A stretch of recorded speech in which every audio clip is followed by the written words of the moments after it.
Good morning. It is Wednesday the 5th. Doing well this month. 5th of something, June. Just woken up, can you tell? Nice and bright and breezy morning here in Hull. We've been here all night in Keedwell's yard. This is the one that we got in and can't get back out of again until somebody comes and opens the gate for me. But we are still waiting for somebody to come and take a pallet off, and then we'll make our way down to the collection point, which is only about 10 minutes away. I'm due there at 7 o'clock. It's 6:15 now, so we'll wait and see how the day unfolds. I've contacted work, always important to keep the office updated. Let them know what's going on, and they've just said to sit tight, so we'll see what happens. There's a flurry of activity here now. There's plenty of people here. But I forgot to charge my camera up last night, so I'm going to disappear now. Stick that on charge for a bit, and we'll have a catch up with you in a bit. Good morning, see you in a bit.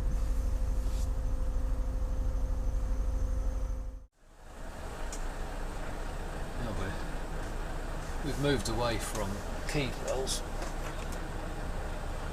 Come to the yard to come and get some wood. I'm just sat waiting to go in. What time is it? 9 o'clock. So we're 3 hours into a day. I've only done about 1.5 miles. Again, this is how it goes sometimes.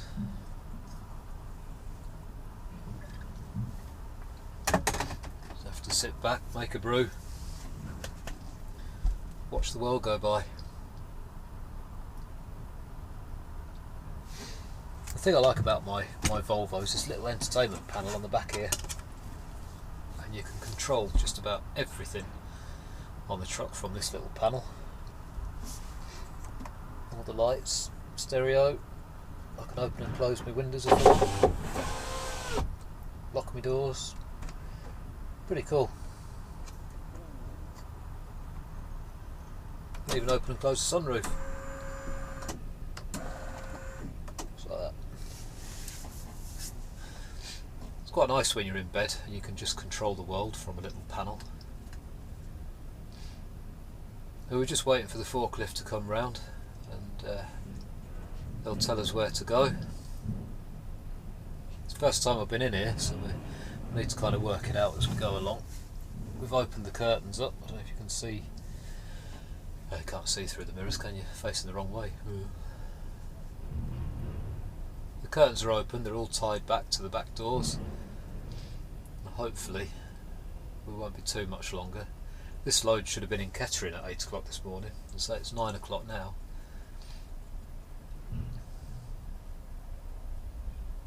But again, you know, we're at the mercy of others. There's not an awful lot we can do about it. Kept in touch with the office, they know what's going on, and quite happy for me just to sit until we're good to go. We're kind of in a bit too deep now, I think that's the thing.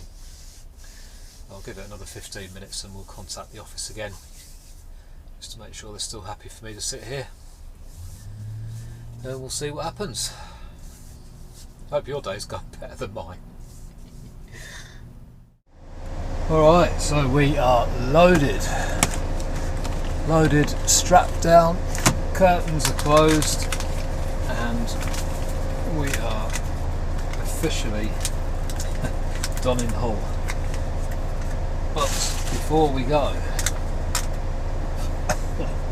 there's a couple of things that we do need to do before we start off on our epic journey to Ketteringshire.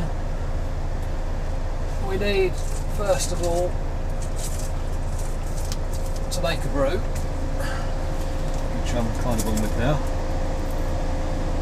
Just the 1 sugar for me.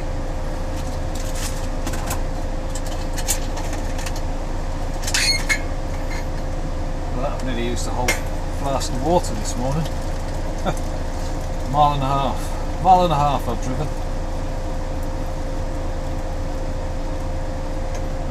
coffee on the go. Just let my air build up because we've got a full load. We are heavy. Carrying timber. Get my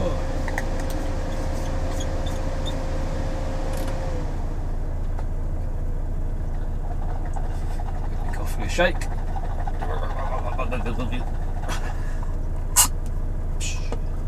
Okay. On a serious note, what we do need to do is level our suspension before we go off, just to make sure we don't end up losing all kinds of mud flaps and things. It is a heavy load, so we'll just give it a minute to sort itself out.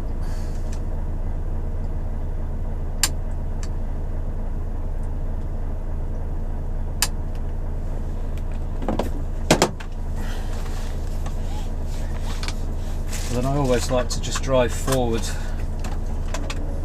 just a few feet, just to make sure everything's kind of settled in. You can feel the weight. As soon as you pull away, you can feel the weight. We've been running around with pretty much an empty trailer, and now we've got a full load on. Just need to be a bit careful.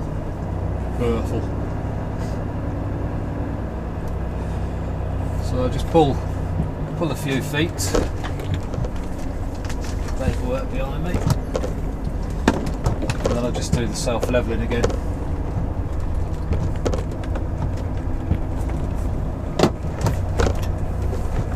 Just to make sure everything's where it should be.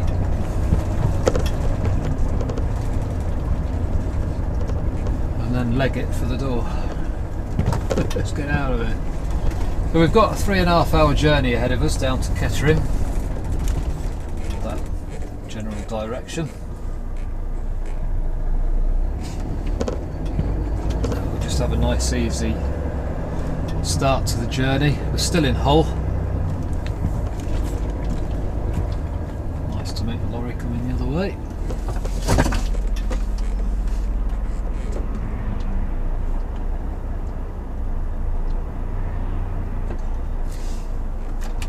Anti-roll back on.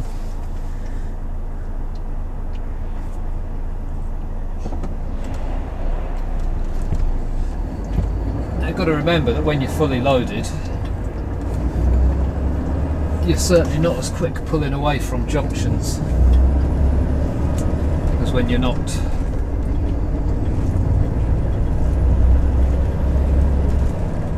So you've just got to be aware that it takes you longer to get away from junctions. You can't just chuck it round the corners and pull away like a Ferrari anymore. You need a bit more room, a bit more time and chance for people to react and for you to react, just in case somebody comes hurtling round the corner that you weren't expecting.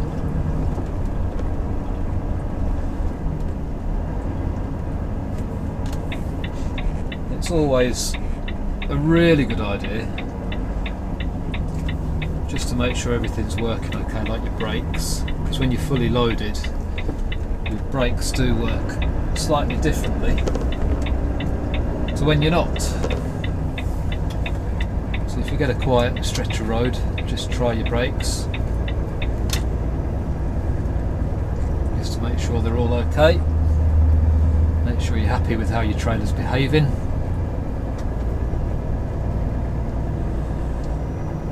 And also don't forget when you're loading to keep an eye on your tyres, because although they may look absolutely fine when you're doing your walk around check, you don't really know if you've got 30 psi or 110 psi in them. If you've got a bit of a slow puncher and it's taken you a couple of hours to load, you'll soon know if you look at your tyres. You'll have a big bulgy bit at the bottom if the air pressure's not high enough. So just little things to look out for.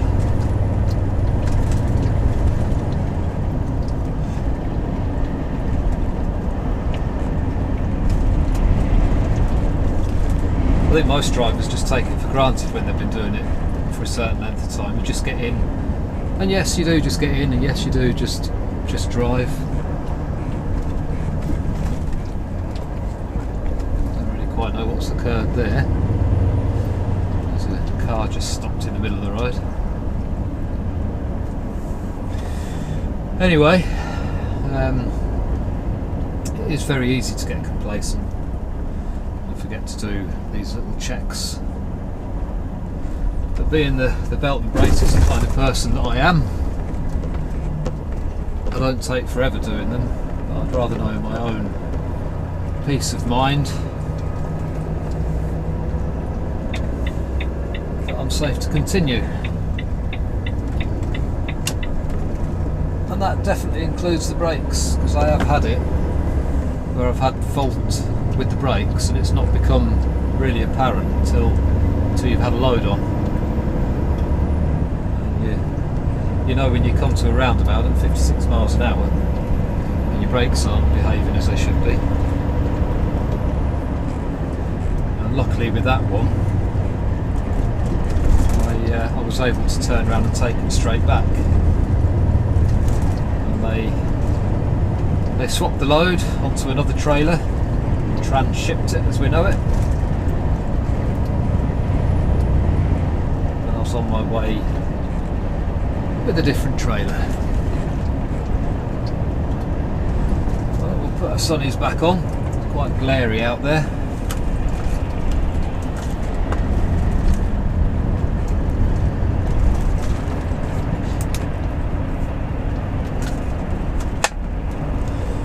And we'll see you on the other side. For now.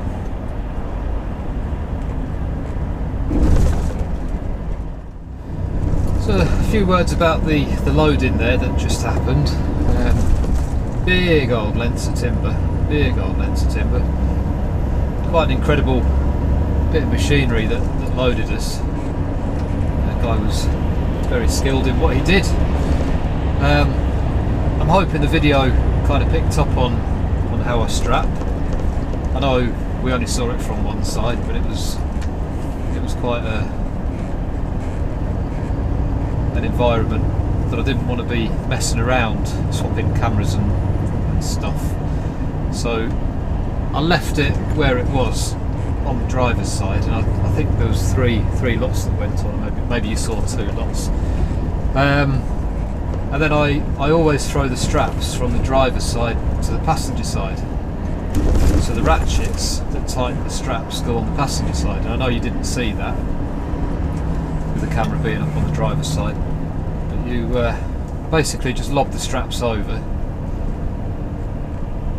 And I always, if it's a heavy load, I'll always connect the straps, the buckles on the straps, underneath the chassis, rather than using the little pull-up tabs on the back of the trailer. The little pull-up tabs on the trailers, they're only rated to, I think it's a tonne or a tonne and a half or something. Correct me if I'm wrong, but I know it's not an awful lot. It's enough for a lot of stuff, but when you've got a serious bit of weight on, I would far rather connect the strap to the chassis. And that's what I did with this load. So we used the 2-prong. I've got 2 lots of straps. I've got one that's got one hook, and I've got the other straps that have got 2 hooks.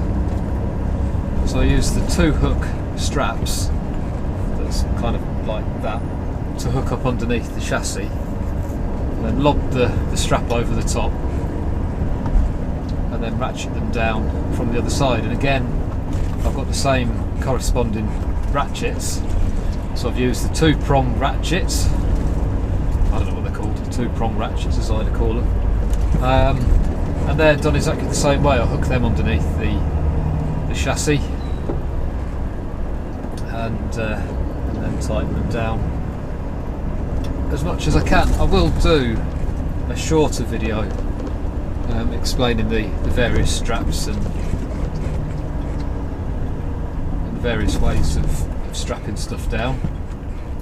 It would have been a perfect opportunity to do it there, unfortunately, like I say, it wasn't really the environment to do it in.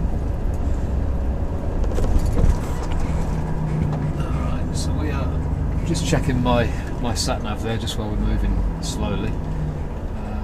There's a couple of ways you can go back to the motorway. You can either do the Humber Bridge and cut down, or you can go across and pick up the motorway. And on this occasion now, because we're not in any particular rush, we'll just go the ordinary way. We won't do the Humber Bridge. We used it twice yesterday, so because they've kind of lost a bit of time with this job already,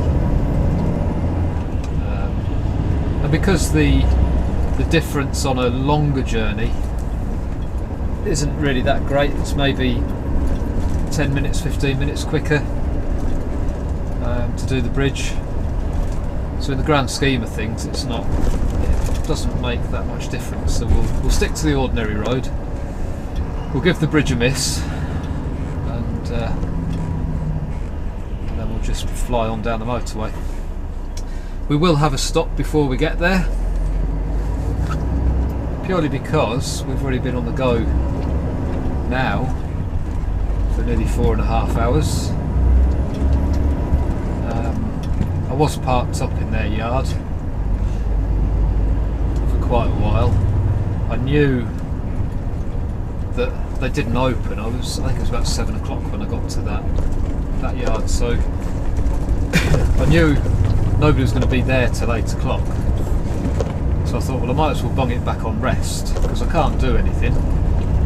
I can't even be available for work because I'm just here. So I popped my tacho on rest. So the tacho came off about 8 o'clock, and I got a 45 there. So your 6 hours working time directive would start from 8 o'clock. So I've got until 2 this afternoon for my working time directive. So as long as I've had another break, so you still can't go over the 6 hours, even though I've had a break. You can still only do a block of 6 hours, as I understand it. So as long as I get another break in before 2 o'clock, then that will then cover my working time directive and my driving hours. Love all this stuff, don't you? It takes a bit to get your head round when you're first starting, but I will try and explain what I'm doing as I go along. As I say, I've been using tachos for over 20 years now, and I don't often get infringements. We all get infringements from time to time. It's the nature of the job, unfortunately. But if you plan your routes and plan your day as far as you can, then basically your tacho should look after itself. It's only really when things happen on the road that you suddenly become in danger, because like I said yesterday, you know, the lay-bys, they fill up so quickly, and so do the services, in all fairness. So you can say, and I always like to say, I like to give my last hour of the day to find somewhere to park. So no matter what's behind me, no matter what's in the trailer, no matter what else I have to do, if I'm getting into my last hour, then I'm actually looking for somewhere to park during the hour before. And if it's just too close, then sorry, it's my licence. As long as you keep in touch with the office and just say, look, I'm running out of time. By the time I've done my collection or my drop, I'm going to be out of hours. There's nowhere to park there. I've got a great big lay-by just here. It's just common sense, isn't it? You just go and park up for the night. Because at the end of the day, if you lose your licence, you lose your job. And if you lose your job, that creates a bit of hassle for who you work for. Although in reality they'll just ring up an agency and get you covered in 5 minutes flat. It's kind of how it works. But you know, you kind of like to think that you thought well of. And I do know I'm very lucky actually with these guys. I do feel like I'm looked after 80% of the time. No, I'm kidding. I know if I've got an issue, I know if I've got a problem, I know I can bring them up, and they always help me out. They are very, very good. So I'm happy, and I know they're happy in what I do, or I think they're happy in what I do. I've never heard any different. And on the odd occasion where something's happened, they've kind of bent over backwards trying to help me out. So yeah, fair play to them. Fair play to them. It's nice to have a bit of support at work, because reading through the forums and reading through the other blogs and vlogs and all the rest of it, I know there are a lot of unhappy drivers out here, but it is what you make it.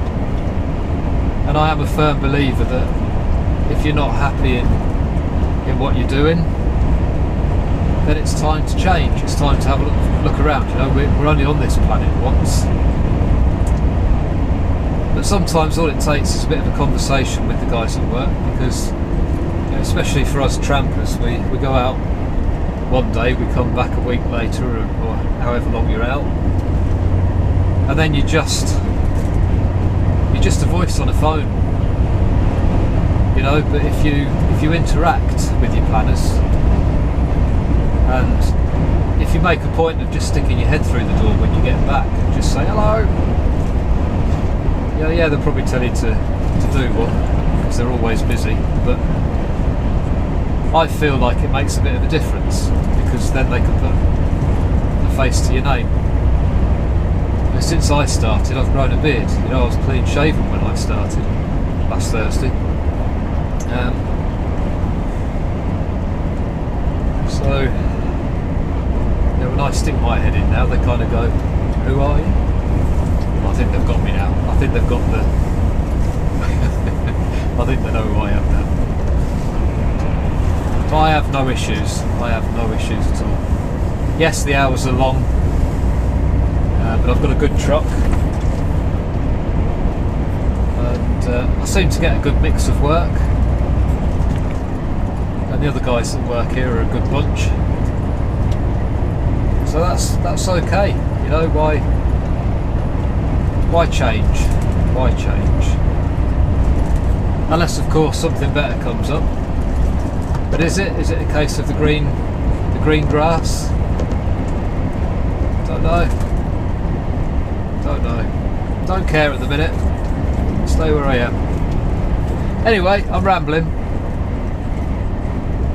and we've only just come out of Hull. 154 miles to do. Still 3 hours and 10 minutes. Alright, we'll see you in a bit.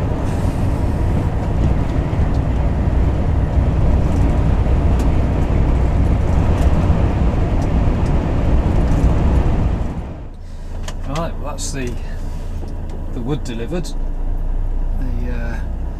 That was quite an interesting one.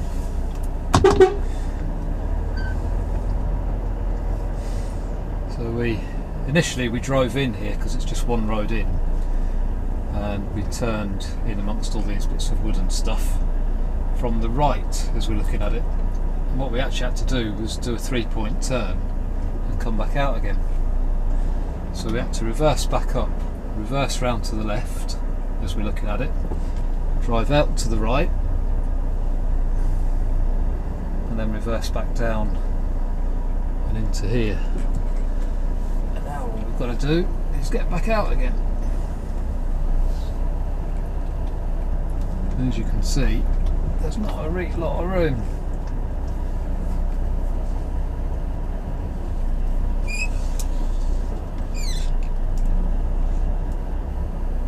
So it was an interesting one. I can see looking at the fence next to me down to the left, it looks like there's been a few lorries that have left their mark here, shall we say. But anyway, we're done. We've done it. We took a deep breath. It was the only way we could do it. We had to move around a little bit in there because they could only load and unload from one side, and they ended up coming out with some really big long legs for their forklift, or feet, or whatever you want to call them, and they managed to get across the other side. So eventually it was done. We're now on just before 4 o'clock. There's a big sign here. Sometimes it's good just to drive slowly up these little tracks. Big sign here that says HGVs turn left.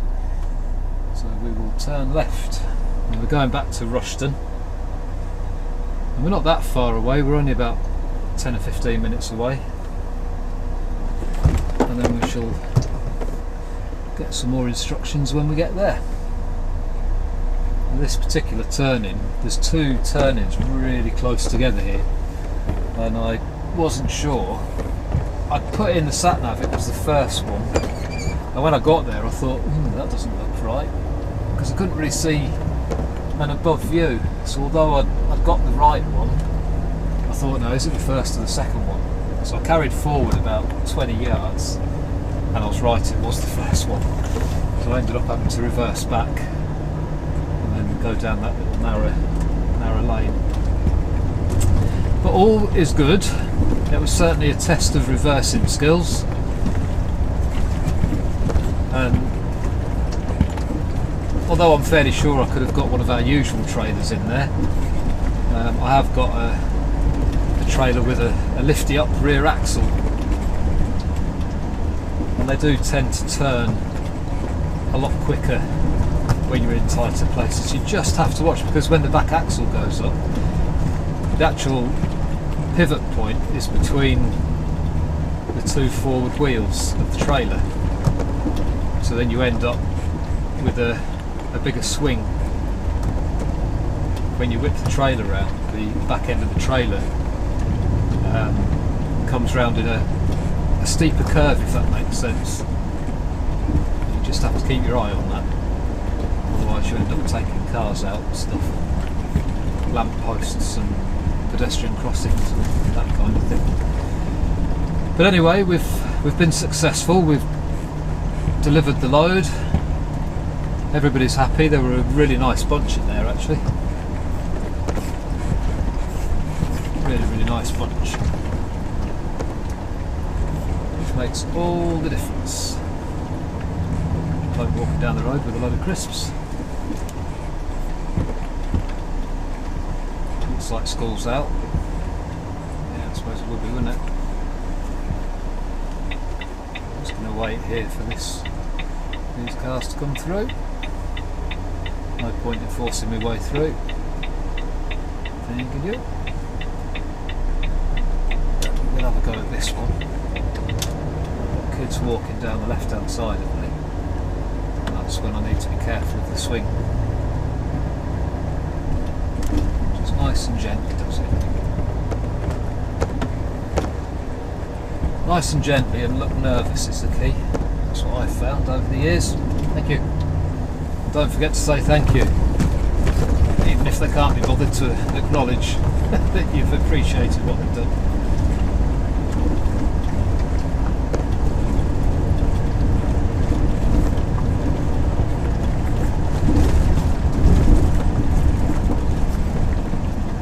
Anyway, we're all good. I'm not sure what will happen when we get here. We started at 6, it's now 4, so we've only done 10 hours, so I've got 15 available.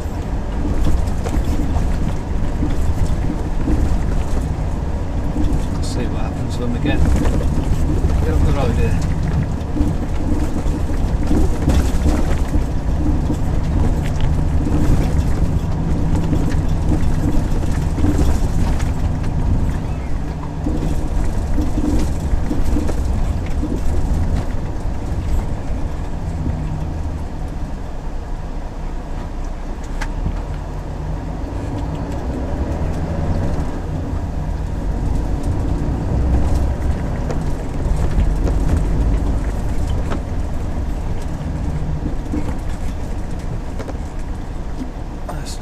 sit on the corner, my old fruit.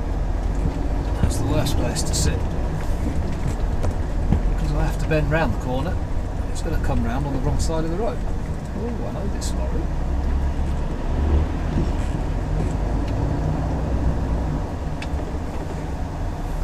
Hey,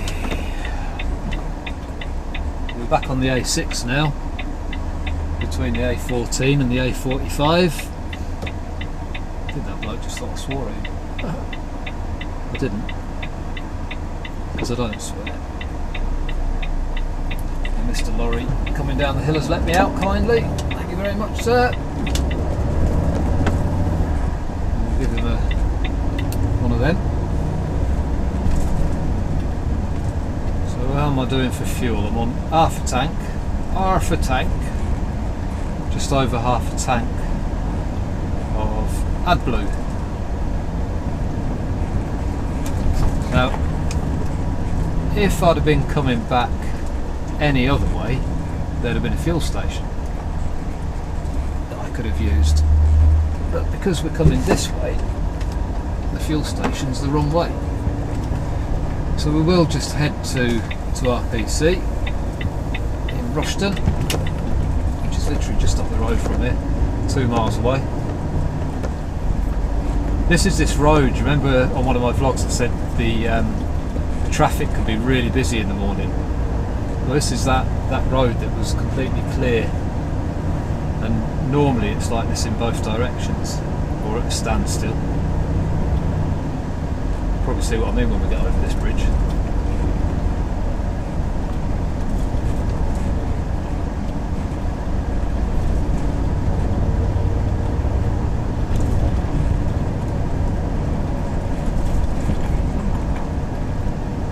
Normally the traffic's queuing all the way back to the other roundabout that we just came round. There's a helicopter in this scrapyard, just down to the left. Or half a helicopter. It's been there for years.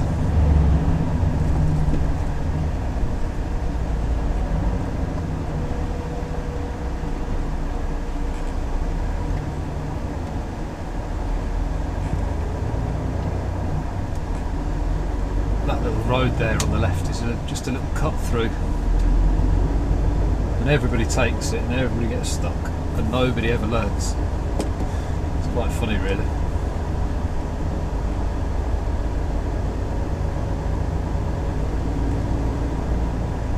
That's also okay if I'm here for the night,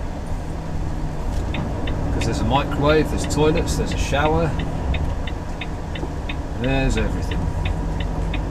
But I will be very surprised if I'm here for the night.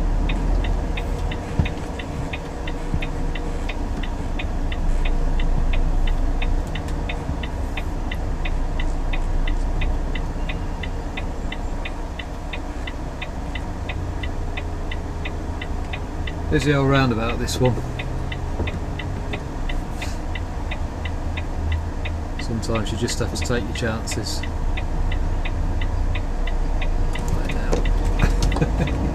Go! So now I'm empty, it pulls away a lot quicker. But they still come hurtling round the roundabout, because they don't want to give you any room. There's no flashing blue, so we'll keep on going. Oh, there's your traffic the other way.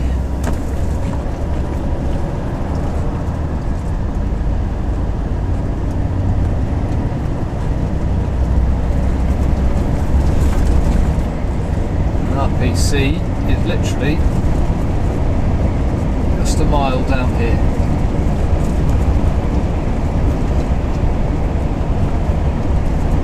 This is like my third home. My first home being home, my second home is this, the mobile bed sit, I call it. And RPC is my third home, Kellogg's is my fourth home in Manchester.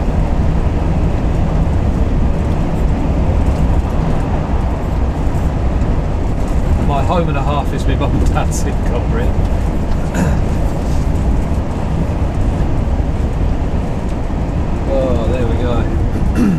just after this little lay-by.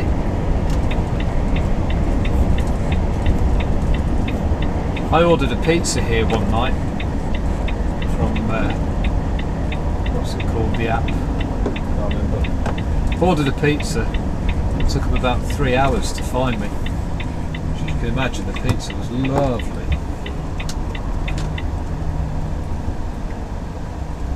Still ate it.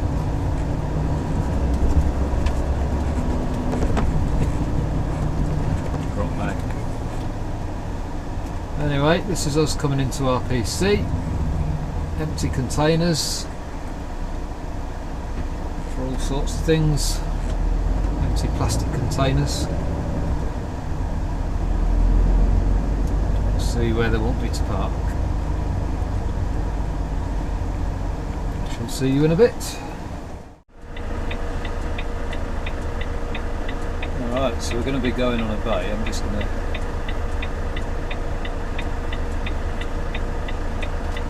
whip round the block a bit.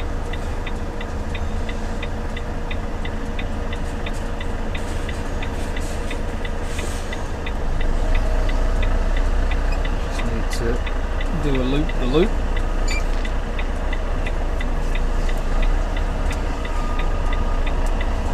We normally do this the other way around.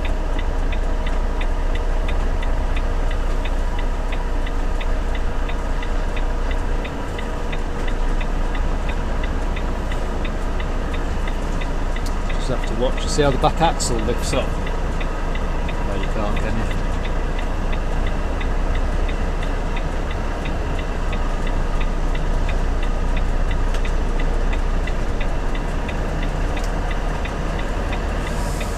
Now with this one, what we're going to do is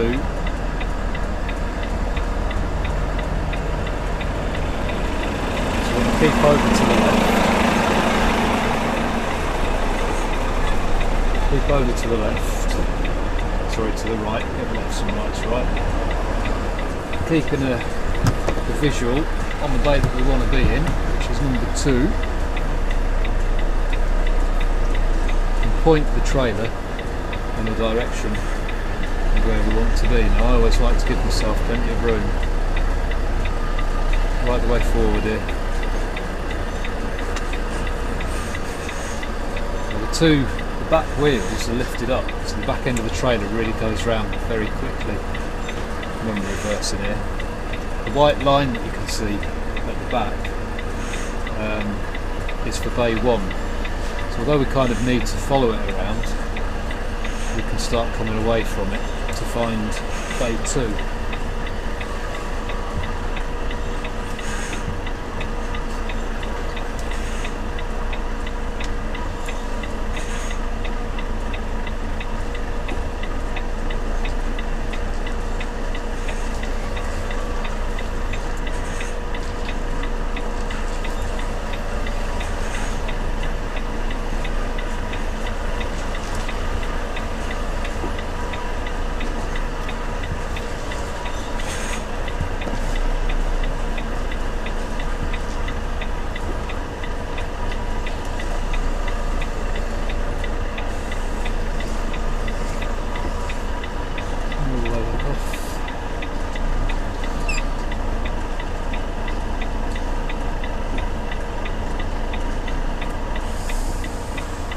Just a straight forward, pull forward, straighten up and shove it back on the bay. Very nearly did that first time there, didn't I? What I do need to do is nip out and lower the suspension of the trailer, because these are really low bays on here. So just take it back nice and gently. Don't go back too far with it, because the trailer does whip round very, very quickly. As we've said.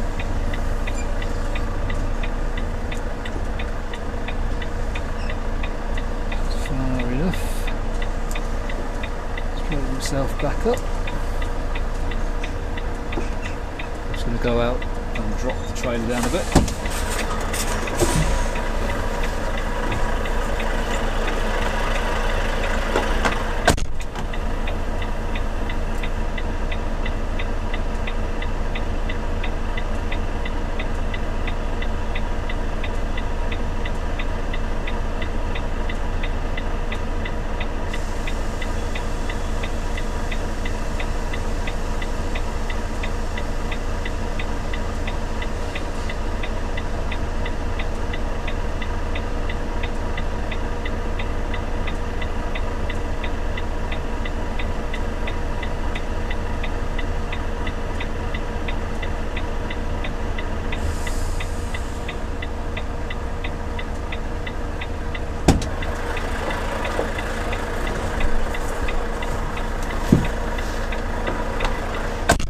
Now all I need to do is go straight back and on.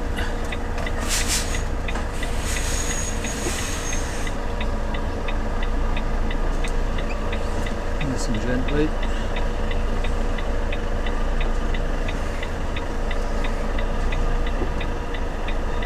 And that's it, we're on. Make sure your wheels are straight.